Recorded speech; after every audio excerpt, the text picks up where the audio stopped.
the original season 2, episode 6, Wheel Inside the Wheel. This is a really, really good episode, and it was interesting how it played out. Like, I love the ending. I was just like, what the heck?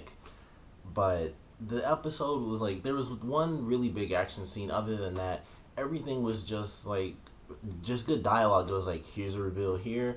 Someone figured out this. Now they're working their own little plan against one of the enemies. Here's another reveal. Here's some flashbacks with some good information.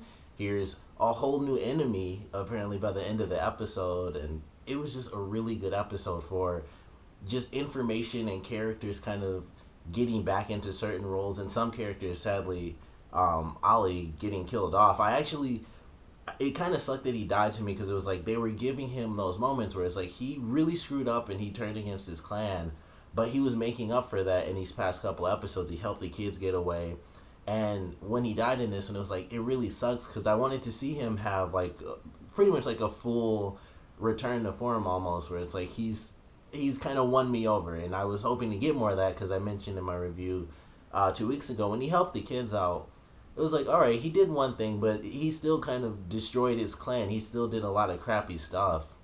And I was like, hopefully they'll give him some more situations where he can win me over. And then this one, sadly, he gets killed. And it's like, man, he only had that one really good thing. And I guess when he was dying, when he went back to his original leader and Haley went to find him, and he was telling him, like, you are the alpha. Like, you need to help our people because no one else can, even if currently there is like this sort of sub alpha guy taking over.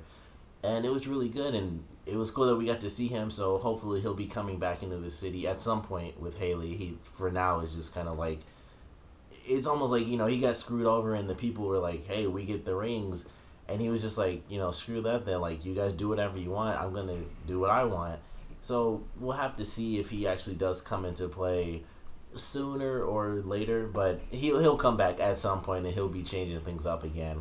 But that was a really cool moment with him, and that was kind of like Haley's thing. And then we had the stuff with Cammy, and she found out that her advisor wasn't exactly her advisor, and so she comes up with a plan with Marcel, which was really cool. And I love the scene with Marcel and like the new recruit. I can't think of her name, but them fighting against the werewolf, and they both got bit, but she came back, and fortunately she was able to help Marcel, and he was able to help her when the werewolf turned on her, so they were able to team up and they won. And they were able to cure themselves, of course, because they had some of Klaus's blood. But I love that scene. It was really good. Cammy's really working on Finn and stuff, and I really love that. Like, he has no idea, and she was freaking out, like she had the knife pulled, and then she realized he kind of has feelings for her, and he's just hook, line, and sinker for everything that she's saying. So I'm excited to see what they do with Cammy, because my favorite moment for her storyline in this episode is when Marcel first found her when she was looking through the book, and she went through like the whole speech where it was like, if I had just kind of got into my family life like I was supposed to beforehand, I could have stopped a ton of this stuff from happening. I could have stopped the Guerrero werewolves.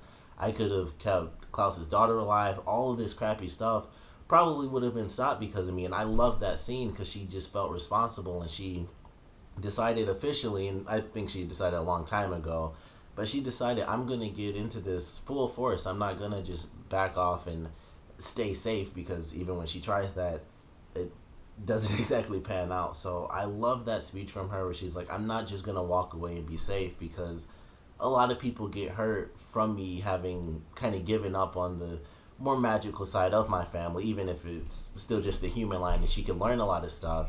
Even without spells, she's a powerful character, and this episode kind of proved that with her just starting her little plan against Finn and trying to figure some stuff out with them. So I love that. And then, of course, Klaus's storyline was like the big thing of this episode. There's just stuff happening all over the freaking place. We got flashbacks with Esther when she was really young, and we find out that despite the fact that she grew up to be like the witch of all witches, she actually gave up on her powers, and she kind of quit for a long time, and she actually went to another witch, one of her sisters, to have a child. And that was really cool. I thought, like, wow, it's pretty interesting that the woman who grew up to be like the mother of the witches actually just gave up. She was like, I'm not that powerful, and she sort of quit when she was younger. But she got back into it because her daughter was taken, her firstborn, which I don't believe they ever mentioned the daughter Freya. I remember them mentioning someone else. It could have been her, but I could have sworn Klaus mentioned that he had an older brother that died before. I don't remember it being an older sister, but I thought that was really cool. And that was really, I just really enjoyed that. We got like the flashbacks, and then one of the flashbacks was with Klaus when he found his original father, or his actual father. I don't know why I said original, but his actual father. And when he found him in the present, I didn't realize the guy was the same. I'm terrible with like brand new faces, especially when it's like you just see the guy kind of dead and he just has like flowing hair, and then they show him like fighting a bunch of werewolves. I didn't realize that was him at all, and I was like, oh, like if I noticed that, when I first saw him, that would have been really cool. But it was still really great when Klaus ran into him and he was freaking out like, you can't be real. And the one thing that really surprised me was that he knew it was him. It was like when they introduced it, when his mother said like, I can tell you about your real father, I was really excited because that's one of the big things that Klaus has been looking for, is his original bloodline, and you can't get any closer than your own father. So I was really excited to hear that, and the last thing I would have expected was for them to just flat out put his father in the episode after, I guess really it wasn't much of a tease because it was the same episode, but I thought, okay, they're teasing this, so we're going to get a little bit of info. And I guess technically we did. We only got a little bit, but his father was there. And when he saw him, he was just like, you could go back to hell for all I care. And he just walked off. And typically that would kind of just take me out of a show if someone did something as stupid as that. But with it being Klaus, he does some stupid stuff, and it's because he's really, really crazy. And, if you really watch the show and you know Klaus when he was in the Vampire Diaries, you know that guy's just nuts sometimes. He honestly, I feel like if he had his daughter back and everyone was like, all right, we'll leave you alone, we don't want to kill her, he'd still be like, I don't care, and he'd walk off like it didn't make a difference. But he'd go nuts if anyone tried to attack his daughter. And I feel like that's exactly what he would do. Even if he had that perfect opportunity, he would act like it didn't mean anything to him, because that's how Klaus really does act sometimes. And he just does some really weird stuff. Like, he always looks at things that could easily be great and he'll just make them bad. He'll walk right away from them because he's like too distraught to just be like, I want this and now I have it. He'll make it really difficult. So it didn't actually surprise me that he did that. It surprised me a little, but then I thought about it, like, it's not bad writing. It's just they made this character where he's just so incredibly intense sometimes. He will walk away from the one guy who's like really powerful. And he probably did still think that even though his father was alive, it probably was a trick from Esther. I'm sure that's really like the main reason he walked away, because it's like, as much as I would love to have my father back, my real father, this whole episode's really just been him dealing with Esther and trying to find his brother, trying to find Elijah.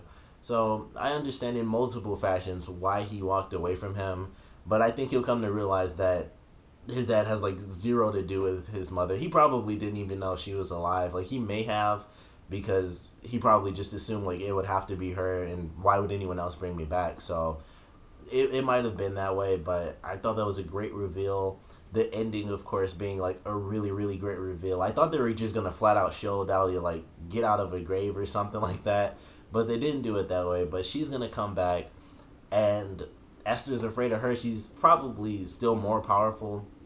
I was surprised that it even mattered, because I was like, well, I know witches can come back to life and stuff, but they had like the collapse of the other side, with the Vampire Diaries and all that stuff, and it's like, is she really gonna just, come back to life? But I guess she will, since Klaus's daughter's still alive, and because she's gonna come back for his daughter, or really for all of them, Esther's gonna find out, and I'm assuming everyone else is gonna find out that their daughter is still alive, which is just gonna lead to some more craziness where everyone kind of just freaks out, like, holy crap, he was, pretty much everyone was just playing a role. Klaus and Haley were playing these roles, and this entire time it was so that they could take over the city without worrying about people going after their daughter anymore. So I'm excited for that. We also finally got the moment where Cole was revealed to be like kind of playing any side that he could, because Klaus told Esther like, yeah, my dad's still alive, and she wanted to go up against them. So we kind of get an answer to that, which was really cool because I was wondering if she would want to team up with them, but she doesn't want them dead. She wants them to join her side of their own volition. So that was really cool. She was like, we have to like work together, and Klaus is like, there's no we right now. But that was really good, and so we're gonna get the stuff where she knows Cole kind of lied to her, and he's gonna be in the next episode. So I'm hoping to see some interaction between that where she kind of hits him with some spells or tells Finn to do something, and they both find him. I'm excited for that. Everything about this episode is pretty good. Sucks to see Ollie go because, like I said, wanted him to have some more moments where he kind of became like a good guy again.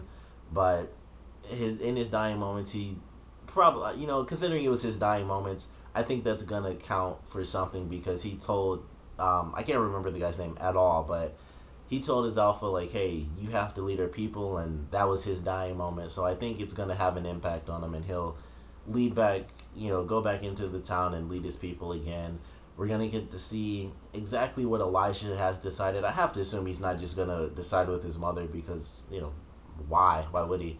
But who knows? Like, he went through a lot of crazy emotional stuff going through those memories and, watching people die that he loved because he only loved like a couple of people. And they mentioned that several times throughout both this series and the Vampire Diaries. But who knows? We'll have to see what he decides. I think he's going to still decide to stay with Klaus and stay as, one of the originals rather than transferring into a new body. But we'll have to wait and see. And if he does decide to go with his mother, Klaus is going to have to kind of get him out of that brainwash mode, and so will Haley, because, they still have feelings for each other. So I'm excited to see everything that's going to play out in these next couple episodes. But the reveal at the end with them having, like, a whole new villain on top of the two villains they already have, is like, now we have Dahlia, like, way off in the air somewhere. She's super powerful. We have Esther, who's still an issue, and then, of course, we have Michael, who is a really big issue, but he actually wants to kill them. So right now it's kind of like Esther's at the bottom, then we got Michael, and then Dahlia, whenever she comes in, is apparently just that crazy powerful that she will probably end up bonding all of the family together so that none of them get killed off again, mostly for Cole, Finn, and Esther. But I'm excited for it. Love the episode. A lot of great reveals, a lot of cool little bits and pieces of flashback that was nice. And then, we got Klaus's dad. They didn't do much with him in this one because we just got an introduction. But we're going to basically get that entire storyline where Klaus has been looking for his people, his werewolves, and now he's found them. Or at least he's found his father. I don't know if his father really knows everything. I have to assume when Esther pulled him out, she said she left him in the bayou with the werewolves. That doesn't necessarily mean they were his werewolves, but I feel like he'll have a bit of a connection. He'll be able to find his people and help Klaus. But great episode, of course. Comment below. Let me know what you guys thought about it. Your favorite parts, your least favorite parts. And we already have, I think we're in episode 6. We had the Guerrero Werewolves were taken on the season premiere, which kind of just erased them. I thought they were going to be a big issue. And then right after that, it was Michael and Esther. And now we have a third villain, Dahlia. So what do you guys think of Dahlia? Do you think that she will bond the family? Do you think that she'll kind of tear the family apart even more? Are you guys just flat out excited, or do you guys not care that there's a third villain that even Esther is afraid of? Comment below, let me know, and thanks for watching.